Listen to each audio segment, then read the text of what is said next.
सर्दी की रात थी। शहर की गलियां नींद में डूबी हुई थीं। घड़ी की सुइयां 2 बजने की ओर बढ़ रही थीं। हवा में अजीब सी ठंडक थी, जैसे कोई सांस ले रहा हो मगर दिखता नहीं। मोहन चौक के पास वाली गली में एक हल्की सी खड़खड़ाहट सुनाई दी। किसी के चलने की आवाज। बूढ़ी शकुंतला देवी अपने बेटे की मौत के बाद से नींद में भी डर जाती थीं। उस रात भी नींद टूटी तो दरवाजे पर जाकर देखा। दरवाजे के नीचे से एक चिट्ठी अंदर पड़ी थी। कांपते हाथों से उन्होंने वो चिट्ठी उठाई। सफेद कागज पर नीली स्याही से लिखा था, माँ, मैंने कभी आपको माफी नहीं मांगी थी, पर अब बहुत देर हो चुकी है। मैं आपसे माफी मांगने आया था, पर अब लौट नहीं सकता। लेकिन इस चिट्ठी ने मुझे चैन दे दिया है। आपको मुझसे कभी डर नहीं लगा, अब भी मत डरिए। मैं हमेशा आपकी गोदी में ही रहूंगा। विनय। शकुंतला देवी की आंखों से आंसू बह निकले। उनकी रूह तक कांप गई। ये उसी के बेटे विनय की लिखावट थी, जो पिछली रात ही सड़क हादसे में चला गया था। वो चुपचाप बैठ गईं। फिर उन्होंने आसपास देखा, कौन लाया ये चिट्ठी। बाहर सिर्फ सन्नाटा था। अगले ही दिन शहर के दूसरे कोने से ऐसी ही एक खबर आई। रामदुलारी नाम की एक महिला को भी वैसी ही एक चिट्ठी मिली थी। उसका बेटा अजय रात को दिल का दौरा पड़ने से मरा था और ठीक 2 बजे दरवाजे के नीचे से एक चिट्ठी सरकाई गई थी। माँ, आपने जो हर जन्मदिन पर मेरे लिए लाल स्वेटर बुना था, वो मेरी सबसे बड़ी दौलत थी। माफ करना, मैं अब और आपका हाथ नहीं पकड़ पाऊंगा। लेकिन मैं आपको हर रात उस लाल स्वेटर में सपने में जरूर मिलूंगा। लोग हैरान थे। कैसे हो सकता है कि मर चुके लोगों की चिट्ठियां अगले दिन उनके अपनों को मिलें, और वो भी आधी रात के बाद। शहर में अब अफवाहें फैलने लगीं। लोग कहने लगे कि कोई रात का पोस्टमैन है जो मरे हुए लोगों की आत्माओं से आखिरी पैगाम लेकर आता है।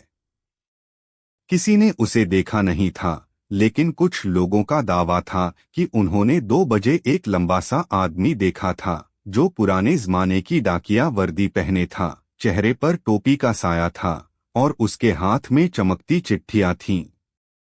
अखबारों में भी खबर छपी। रात का पोस्टमैन, सच्चाई या अंधविश्वास। पर एक चिट्ठी को पढ़ने वाले के लिए यह सिर्फ अंधविश्वास नहीं था। रविकांत एक नामी पत्रकार था। उसने ठान लिया कि वो इस रात के पोस्टमैन की सच्चाई निकालकर ही दम लेगा। उसने उस गली में रात के 1 बजे से निगरानी शुरू की, जहां एक लड़के की मौत हुई थी। माना जा रहा था कि वहां भी चिट्ठी आएगी। ठंडी हवा के झोंकों में रविकांत अपने कैमरे के साथ छुपा बैठा था। 1:55, 1:58, 2। और तभी उसने देखा, एक लंबा सा साया बिना आवाज के आता हुआ, मानो जमीन पर पैर ही न हो। उसने एक मकान के दरवाजे पर झुककर एक चिट्ठी सरकाई, और अगले ही पल वो पीछे मुड़ा और अंधेरे में ऐसे गुम हो गया जैसे कभी था ही नहीं। रविकांत ने कैमरा चलाया था, पर तस्वीरों में सिर्फ धुंध थी, साया भी नहीं। उसने अगले दिन उस मकान का दरवाजा खटखटाया। एक लड़की बाहर आई, आंखें सूजी हुई थीं। क्या आपके किसी करीबी की कल रात मौत हुई थी? लड़की रो पड़ी। हाँ, मेरी छोटी बहन। उसने आत्महत्या कर ली। और ये चिट्ठी सुबह दरवाजे पर मिली। उसने चिट्ठी दिखाई। दीदी, मुझे माफ करना, मैं कमजोर थी, पर आपकी हंसी मुझे सबसे प्यारी थी।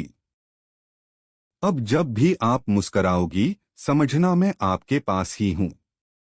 रविकांत के रोंगटे खड़े हो गए। कुछ तो था इस पोस्टमैन में। न आत्मा, न इंसान, पर कोई तो था जो अधूरी बातों को पूरा करने आ रहा था। रविकांत ने अपने कॉलम में एक लेख लिखा। हो सकता है ये चिट्ठियां खुदा की रहमत हो, एक मौका, एक शब्द, एक अलविदा। लोग इस पोस्टमैन से डरने के बजाय अब उसका इंतजार करने लगे थे। कुछ लोग अपने मरे हुए अपनों से चिट्ठियां मांगते, कुछ तो दरवाजे पर एक पेन और कागज रख देते, अगर आओ तो बस इतना लिख देना, तुम ठीक होना। लेकिन एक रात रविकांत को भी एक चिट्ठी मिली। मैं जानता हूं कि तुमने मुझे बचाने की बहुत कोशिश की थी। तुमने सर्जरी के लिए पैसा भी जुटा लिया था, पर मेरे अंदर की टूटन को तुम नहीं जोड़ पाए। ये तुम्हारी गलती नहीं थी। डॉक्टर दोस्त होने के बावजूद तुम मेरे दर्द को समझ नहीं सके। लेकिन अब मैं समझता हूं, और शुक्रिया कि तुमने मुझे कभी भुलाया नहीं। अर्जुन।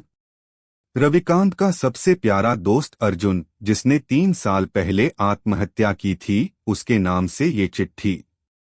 रविकांत उसी रात चुपचाप बाहर निकला। पूरे शहर में घूमता रहा। उस डाकिये को ढूंढता रहा। वो चिल्लाया, तुम कौन हो? क्यों लाते हो ये चिट्ठियां? कहां से आते हो? हवा में एक फुसफुसाहट सी आई।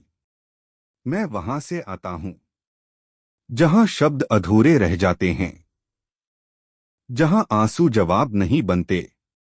मैं कोई भूत नहीं, कोई फरिश्ता नहीं। मैं बस एक डाकिया हूं जो अलविदा को अमन में बदलता है। और फिर सब कुछ शांत हो गया। उसके बाद कुछ समय तक शहर में चिट्ठियां आना बंद हो गईं। लोग समझे कि शायद पोस्टमैन चला गया। लेकिन एक दिन फिर से 2 बजे रात को एक दरवाजे के नीचे से एक चिट्ठी सरकी। मैं गया नहीं था, बस इंतजार कर रहा था कि लोग बोलना शुरू करें, जज्बात छिपाना नहीं। लेकिन कुछ अल्फाज आज भी अधूरे हैं। और मुझे फिर चलना है, अगली गली की ओर।